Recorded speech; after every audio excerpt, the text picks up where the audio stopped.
তার টাইম লিখে দেওয়া হয়, কতদিন অবস্থান করবে।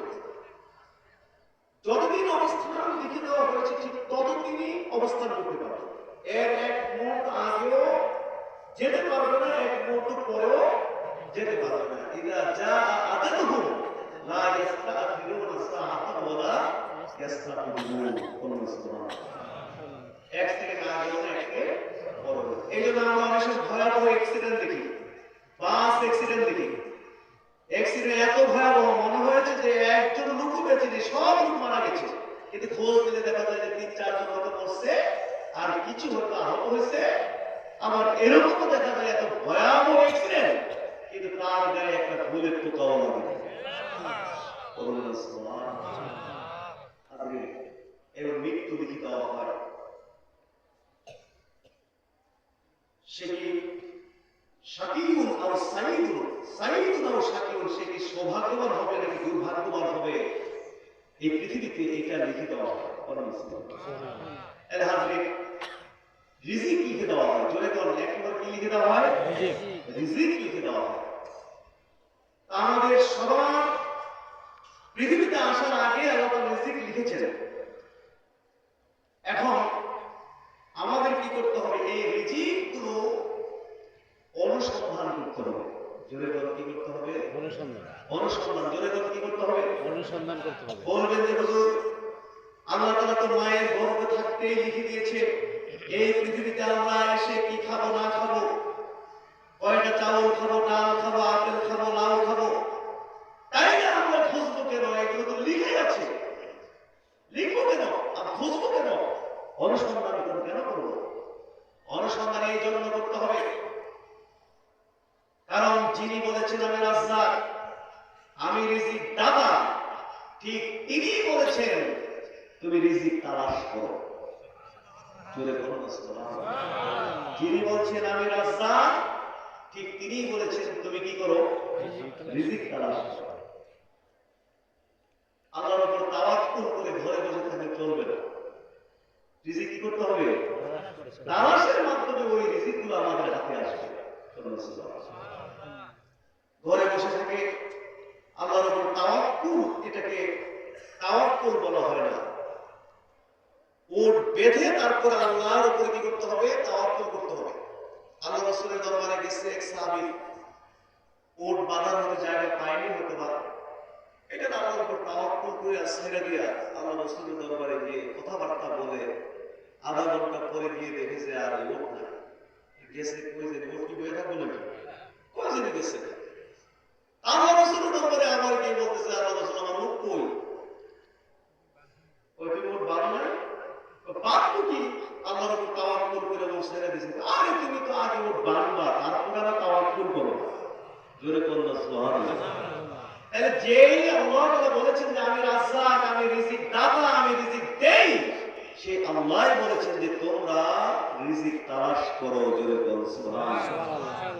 আমি যে আয়াতে কারিমা পড়েছিলাম ভূমিকার মধ্যে, সেই আয়াতে কারিমা আল্লাহ সুবহানাহু ওয়া তাআলা বলছেন ফাইদা কুদিয়াতিস সালাতু ফান্তাশিরু ফিল আরদি ওয়াবতাগু মিন ফাদলিল্লাহ ওয়াযকুরুল্লাহ কাসীরান লাআল্লাকুম তুফলিহুন। আল্লাহ বলেছেন যখন নামাজ সমাপ্ত হয়ে যাবে, ফাইদা কুদিয়াতিস সালাত, যখন নামাজ শেষ হয়ে যাবে, সমাপ্ত হয়ে যাবে, ফান্তাশিরু ফিল আরদ, তোমরা জমিনে ছড়িয়ে পড়ো, ওয়াবতাগু মিন ফাদলিল্লাহ, এবং আল্লাহর ফজল, আল্লাহর রিজিক তোমরা তালাশ করো, ওয়াযকুরুল্লাহ কাসীরা, আর আল্লাহকে তোমরা বেশি বেশি করে স্মরণ করো, লাআল্লাকুম তুফলিহুন, যাতে তোমরা সফল কাম হতে পারো। বলুন সুবহানাল্লাহ। ফাইদা কুদিয়াতিস সালাত, যখন নামাজ সমাপ্ত হবে, ফান্তাশিরু ফিল আরদ, তোমরা জমিনে ছড়িয়ে পড়ো, ওয়াবতাগু মিন ফাদলিল্লাহ, আই রিজকিল্লাহ, তোমরা আল্লাহর রিজিক তালাশ করো। ইমাম ইবনে কাসির বলেছেন ফান্তাশিরু ফিল আরদি লিতিজারা, ব্যবসা বিজনেসের উদ্দেশ্যে, তিজারতের উদ্দেশ্যে, ব্যবসা বিজনেসের উদ্দেশ্যে তোমরা জমিনে ছড়াই পড়ো। অত্যাচাররূপী হাওয়াই জীবন এবং তোমাদের প্রয়োজনাদি মিটাবার জন্য তোমরা তোমাদের কর্ম তৎপরতা চালাও। নামাজ শেষ, মসজিদে আর বসে থাকার কোনো প্রয়োজন নেই। ফান্তাসি রফিল আলোকে লিখতে যাওয়া, ব্যবসা বিজনেসের জন্য ছড়িয়ে পড়ো। তোমার ফলের দোকান, নামাজ শেষ, মসজিদে বসে থাকার দরকার নেই।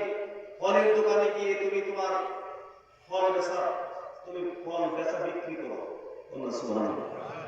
তুমি কাপড়ের দোকানদার, নামাজ শেষ, মসজিদে বসে থাকার দরকার নেই, যাও কাপড় বেচো।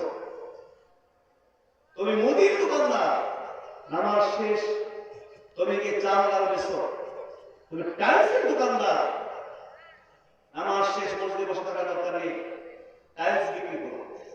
তুমি শিক্ষক, নামাজ শেষ, মসজিদে বসে থাকার দরকার নেই, যাও তুমি ক্লাসে তোমার ডিউটি করো। তুমি ওসি, তুমি ডিসি, তুমি প্রশাসক, নামাজ শেষ, মসজিদে বসে থাকার প্রয়োজন নেই, তুমি তোমার অফিসে চলে যাও। অত্যাচাররূপী হাওয়াই জীবন আর তোমাদের প্রয়োজনাদি মিটাবার জন্য, তোমাদের যাবতীয় প্রয়োজনাদি মিটাবার জন্য তোমরা তৎপরতা চালাও। তোমার স্ত্রীর কাপড় দরকার, যাও বাজার থেকে গিয়ে কাপড় কিনে নিয়ে আসো। তোমার ছেলে মেয়ের জন্য মেডিসিন দরকার, যাও মেডিসিন কিনে নিয়ে আসো। তোমার যে প্রয়োজনাদি আছে এগুলো মিটাবার জন্য তৎপরতা চালাও। নামাজ শেষ, এখানে আর বসে থাকার কোনো তেমন প্রয়োজন নেই। যার যার ব্যবসা বিজনেস কাজে কর্মে ছড়িয়ে দেবে। আর আল্লাহকে বেশি বেশি করে স্মরণ করো। তুমি নামাজ শেষ, দোকানে চলে গেছো, তুমি যদি পরিমাপে কম দাও, মাপে কম দাও, তাহলে তুমি আল্লাহকে ভুলে গেলে। আল্লাহ বলছেন, তুমি আল্লাহকে ভুলো না, তুমি আল্লাহকে বেশি বেশি করে স্মরণ করো।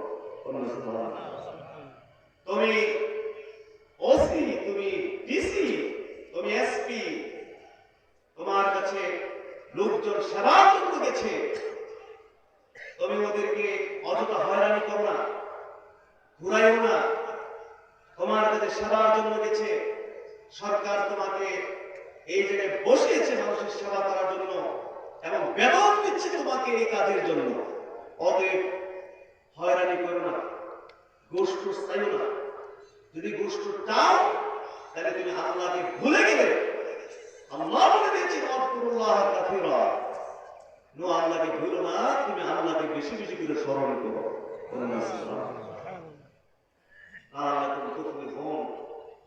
তাইলে তোমরা ইহকালে এবং পরকালে সফল কাম হইতে